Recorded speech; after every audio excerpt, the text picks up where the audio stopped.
Conversamos con el profesor Elis Rivas, politólogo. Diversos aspectos venimos hablando sobre lo que viene aconteciendo en el mundo entero, un proceso de revolución en el contexto científico que tiene a esa comunidad en un proceso de revisión permanente para detectar anomalías y efectivamente aplicar los nuevos paradigmas necesarios para afrontar lo que el mundo está viviendo hoy en día, en una realidad obviamente más acelerada. Elis Rivas también es profesor de filosofía. Filosofía es la verdad, o sea, la verdad de las cosas. Y la verdad es lo único que rompe con la mentira, o sea, no hay cosa más peligrosa para la mentira que la verdad siempre la está persiguiendo.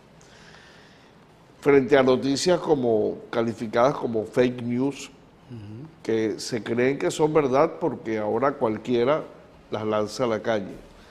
Pero la verdad, que es la verificación de los hechos, es lo que trae como consecuencia la verificación de muchas cosas.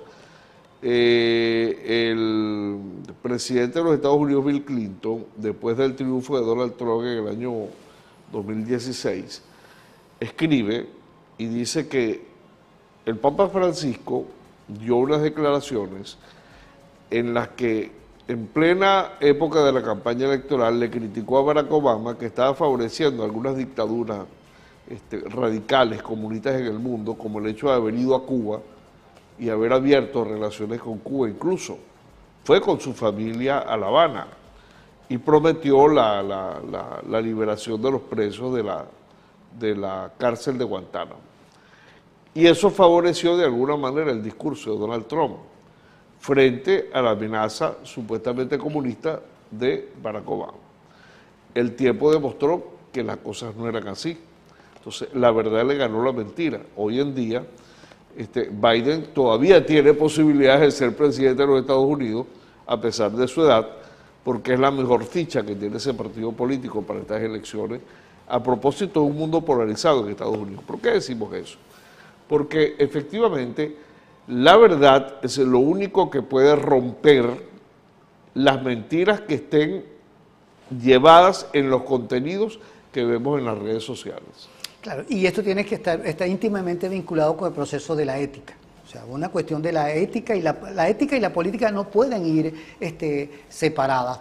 Fíjate que una de las cosas negativas que ha tenido o que tiene la inteligencia artificial frente a la política es ese montaje de perfiles y desmontaje de los perfiles de los candidatos en lo que tú acabas de reseñar en estos momentos como fake news. O sea, destruimos a un candidato, destruimos a un precandidato a través de esos perfiles que se va generando a través de la inteligencia artificial.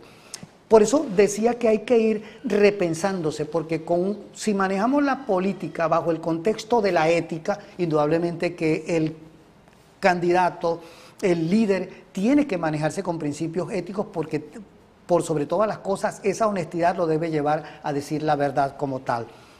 Es decir, como dice el Evangelio, la verdad os hará libre, y la verdad hará libre a la política. La verdad hará libre de algún modo al mundo de todo este tipo de falsedades en las que se van construyendo con esos perfiles que quieren desmontar y generar conflictos, porque de algún modo hay organizaciones interesadas, instituciones interesadas que se gesten este tipo de conflictos. Bueno, porque ya sabemos la historia, así como la tecnología está sacando su tajada en todo este proceso político, también la guerra es una cuestión que saca beneficios económicos de toda esta circunstancia, de estos conflictos pequeños y grandes que se gesten en el mundo.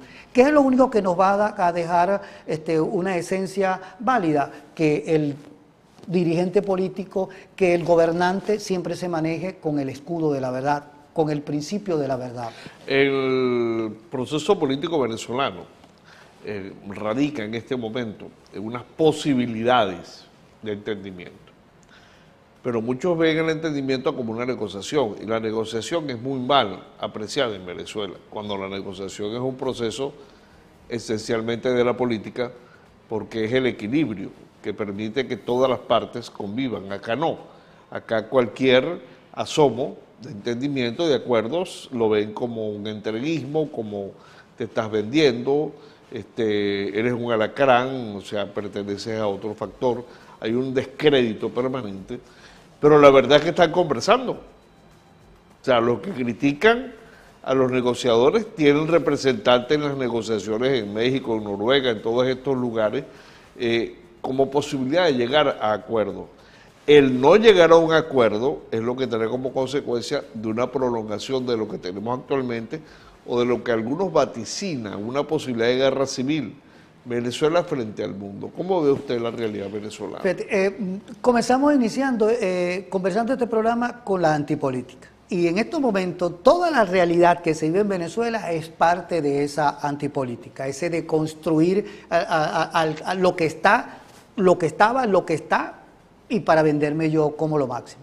En sus dos vertientes que ha tenido la antipolítica tecnocrática y la antipolítica populista. Y en estos momentos en Venezuela lo que hay es una antipolítica populista, pero a mansalva, diríamos así, de una manera maciza.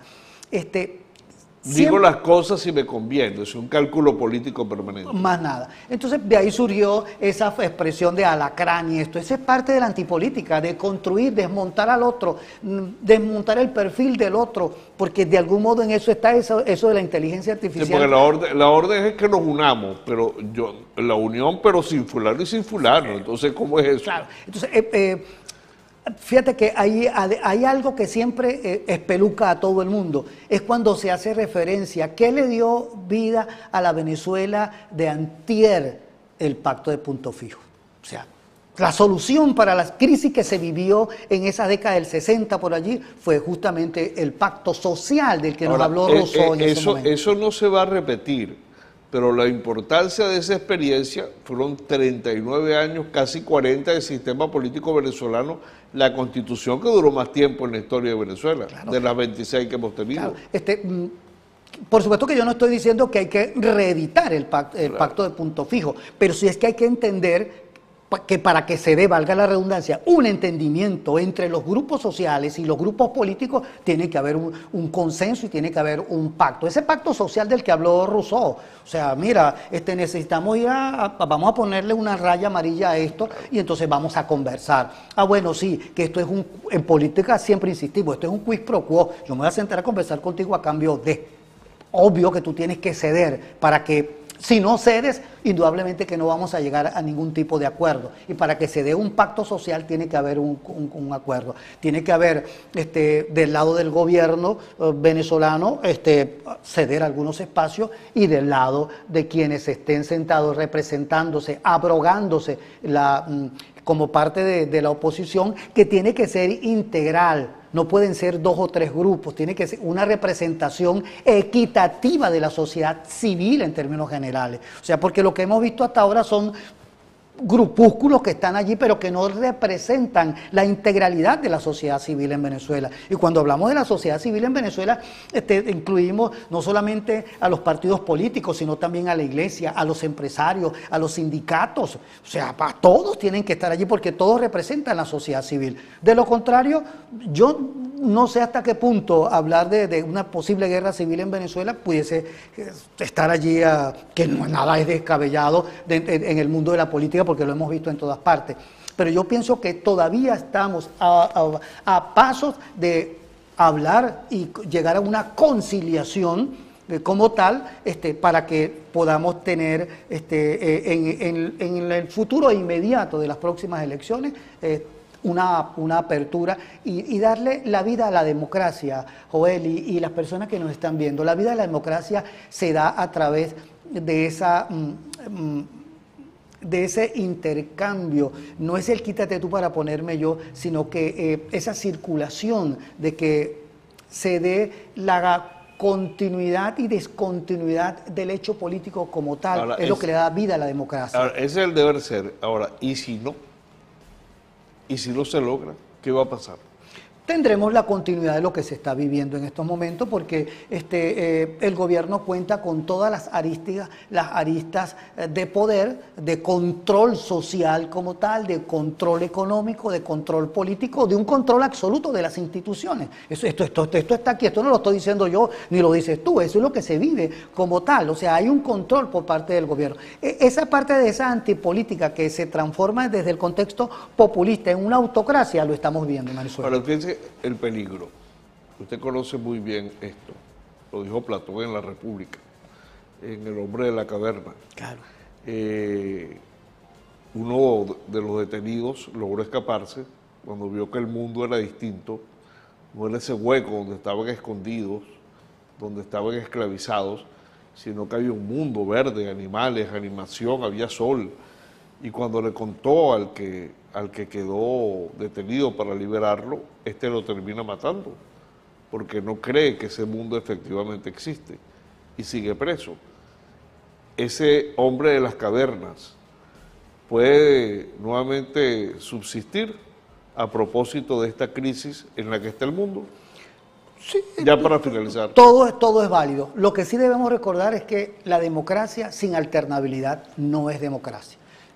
Tenemos que repensar, los partidos políticos se tienen que repensar para contrarrestar esta antipolítica que se ha estado gestando en Venezuela y que tuvo quizás un punto de quiebre en 1989 con aquel famoso Caracazo, y de ahí parece que no, como dicen en términos boxísticos, un golpe en el hígado del que no nos hemos recuperado para la salud de la democracia en Venezuela y para la salud del país como tal, y de esa sociedad que tiene necesidad y ansia de ver un cambio para bien y para que se cumpla el principio básico de la democracia. Todas las mentiras que se le dijo a la gente en esa oportunidad siguen cobrando todavía igual en el comportamiento actual. El discurso que deconstruyó la mal llamada Cuarta República es el discurso con la realidad que se vivió en ese momento y de esa realidad que se quiso deconstruir, desmontar. Por eso allá había una antipolítica y ahora vivimos una antipolítica populista. Para cerrar, doctor, usted tiene frente a usted a su hijo o un amigo de su hijo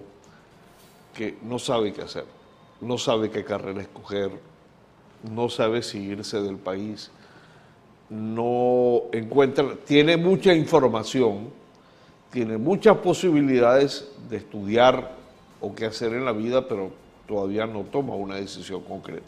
¿Qué le recomendaría? 30 segundos. Mira, la historia ha mostrado que los pueblos tienen que luchar y que el hombre tiene que luchar por sus reivindicaciones.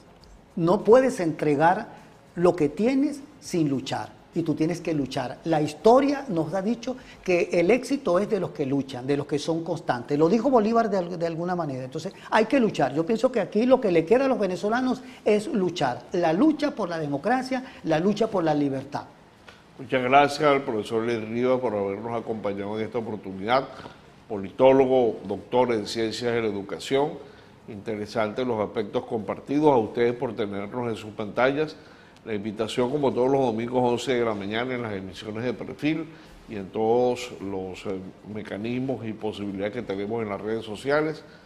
A todos, éxito y mucha suerte.